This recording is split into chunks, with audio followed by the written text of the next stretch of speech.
Hello tout le monde, j'espère que vous allez bien. Aujourd'hui je vous retrouve pour une nouvelle vidéo pour vous parler un petit peu du travail, de mon métier, du bonheur au travail et du bonheur de manière générale parce que c'est toujours lié. Je voulais vous parler vraiment de ce que je ressentais, de ce que j'ai appris parce que comme vous le savez, j'ai quitté la Belgique, j'ai quitté Bruxelles pour venir travailler ici en France et il y a eu tout un chemin, ça va bientôt faire 1 an. Le temps passe très vite. Ça a complètement changé ma vie, ça c'est certain. Et surtout c'est une expérience, donc j'avais envie de vous partager ça. Et récemment je me suis mise encore plus à réfléchir à tout ça pour faire un petit peu le bilan.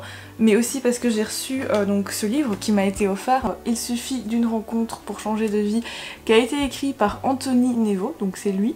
Et il a également une chaîne YouTube, je mettrai le lien de sa chaîne dans la barre d'infos si vous souhaitez aller découvrir ce qu'il fait comme vidéo. Mais ça parle beaucoup de développement personnel, d'entrepreneuriat, ce que je trouve très intéressant puisque je me suis également lancée dans l'entrepreneuriat il y a 3 ans maintenant. J'ai beaucoup aimé découvrir en fait son premier roman. Donc là c'est un livre de développement personnel, en tout cas moi je le catégorise comme ça, mais c'est vrai que c'est vraiment aussi une histoire. Ça raconte l'histoire d'un jeune papa et mari heureux salarié, mais un matin tout bascule. Désorienté, il fait alors la rencontre de Roger, l'incitant à faire le point sur son existence. Roger transmet peu à peu à Eric 18 leçons qui vont l'aider à prendre sa vie en main et à agir pour ne plus la subir. Je ne sais même pas lire, c'est terrible.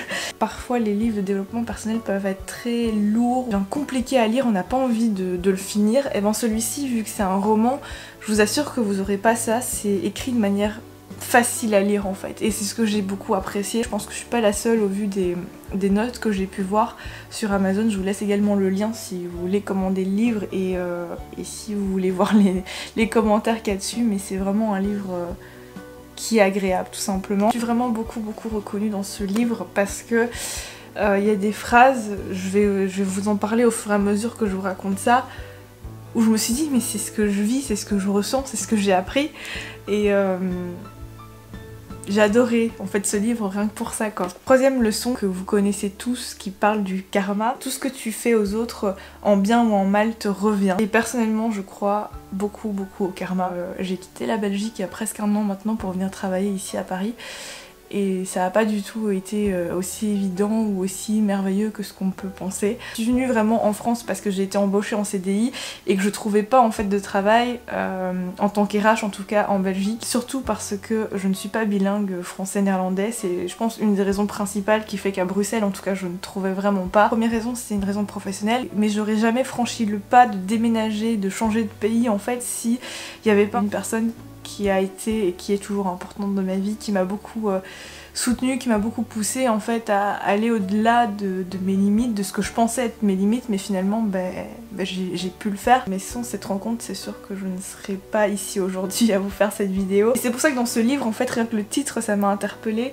Il suffit d'une rencontre pour changer de vie. Est-ce que vous y croyez en fait? Est-ce que vous pensez vraiment qu'une rencontre, qu'une personne peut changer votre vie? En tout cas, en ce qui me concerne, ça a été vraiment mon cas. Puisque aujourd'hui être en France en tout cas ça a changé ma vie, je peux pas dire le contraire. Évidemment c'est un enchaînement de choses. Pour revenir à ce que je fais aujourd'hui, donc comme métier, je travaille dans une agence de marketing digital, mais je m'occupe surtout de la partie RH et community manager. Voilà, après je viens aussi en support aux différentes équipes, aux différents départements. En fait c'est un métier plus d'office manager. Pour ceux qui savent ce que c'est un métier qui me permet en fait d'apprendre beaucoup parce que je fais beaucoup de choses différentes. Donc il faut être assez polyvalent, aimer ce genre de métier qui est très administratif. Mais donc voilà ce que je fais aujourd'hui. Mon métier fait que j'ai appris vraiment plein de choses sur moi, sur les autres et aussi de manière professionnelle, technique on va dire.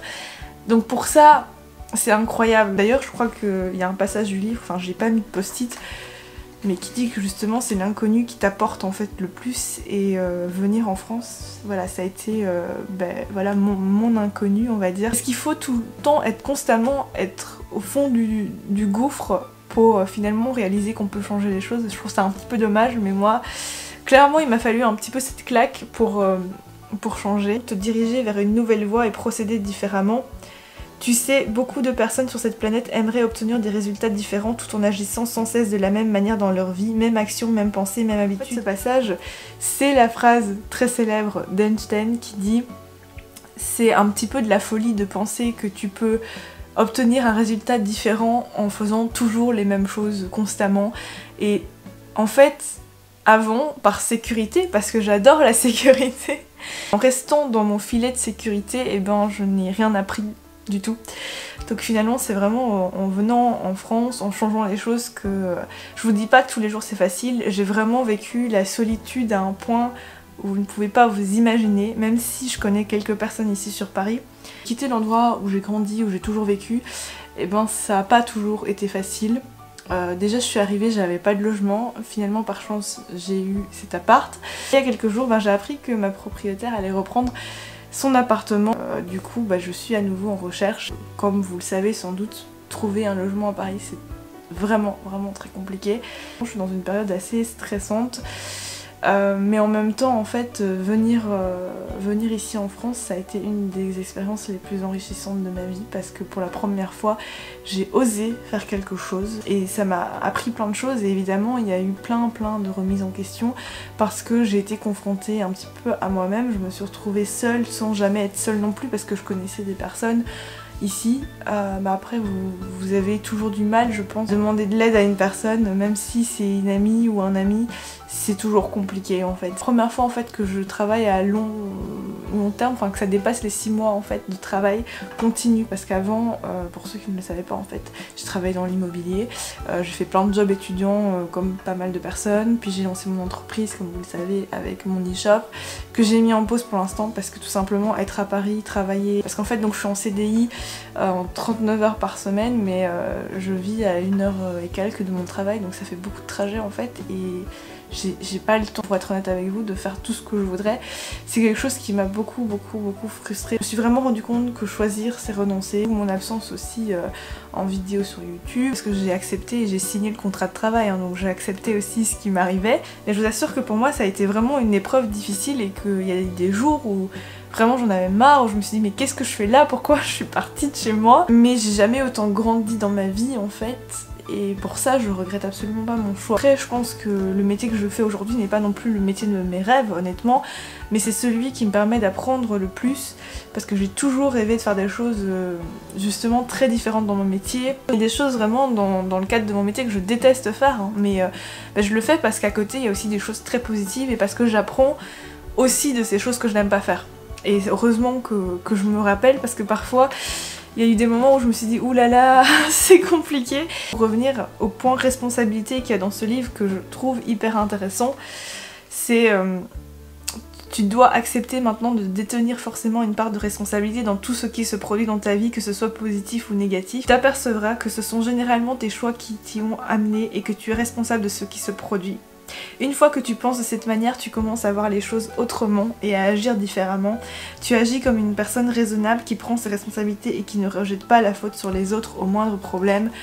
Et j'étais exactement comme ça. Il y a des choses où vraiment souvent, et encore maintenant je me dis pourquoi ça m'arrive, mais après je me dis que j'ai la chance aussi de vivre des choses assez incroyables. À côté, j'ai la chance par exemple d'avoir cette chaîne YouTube pour pouvoir partager avec vous mes étapes de vie tout simplement. Si vous avez une décision à prendre du genre tout quitter ou quelque chose qui ressemble, vous devez vraiment partir avec l'idée que ça peut effectivement mal se passer mais que même si c'est un échec en fait vous allez apprendre.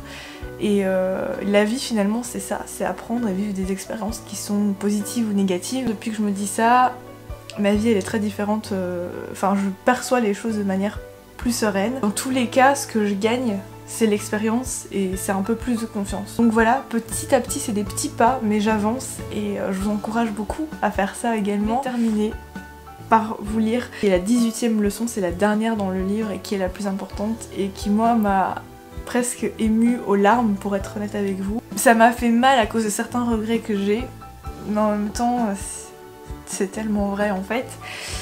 Donc c'est la 18e leçon et la plus importante. Quoi qu'il se passe dans ta vie, suis toujours ce que te dicte ton cœur. Quand tu fais ce pourquoi tu as été créé, des choses extraordinaires arrivent dans ta vie. Et ça m'évoque plein de choses que j'ai envie de faire encore plus. Je me dis que c'est pas trop tard. Je trouve vraiment que cette phrase est extrêmement vraie. Et ça me rend émue et triste parce que ça m'évoque des choses où je regrette un petit peu que ça s'est passé d'une telle manière ou autre. Mais à la fois, c'est parce que j'ai suivi mon cœur et ce que je pensais être bon pour moi que je suis là aujourd'hui et que j'ai la chance de vivre chaque jour des expériences extraordinaires, en bien ou en mal. Et je suis très reconnaissante par rapport à ça. Je suis très reconnaissante aussi par rapport à ma chaîne YouTube, je le dis tout le temps, mais c'est vraiment vrai. Merci d'être là, parce que j'ai commencé cette chaîne YouTube pour une raison très égoïste. C'est que j'étais mal dans ma peau, j'avais totalement perdu confiance en moi, j'étais vraiment pas bien. Et toutes ces années à faire des vidéos à chaque fois, ça m'a beaucoup aidé dans les épreuves qui sont arrivées par la suite. Vous étiez là, même si j'en ai pas toujours parlé directement, j'avais votre soutien et ça vaut bien plus que de l'argent. Vraiment merci pour toute cette valeur que vous apportez dans ma vie, parce que vous y contribuez de manière incroyable. Donc voilà, si cette vidéo a été inspirante, j'espère sincèrement que cette vidéo aura été motivante pour vous. Et n'hésitez pas à discuter du sujet en bas en commentaire, je réponds toujours aux commentaires, donc ça ne changera pas cette fois-ci. Je vous remercie pour votre soutien, je vous fais plein de bisous, prenez soin de vous et à très bientôt pour une prochaine vidéo.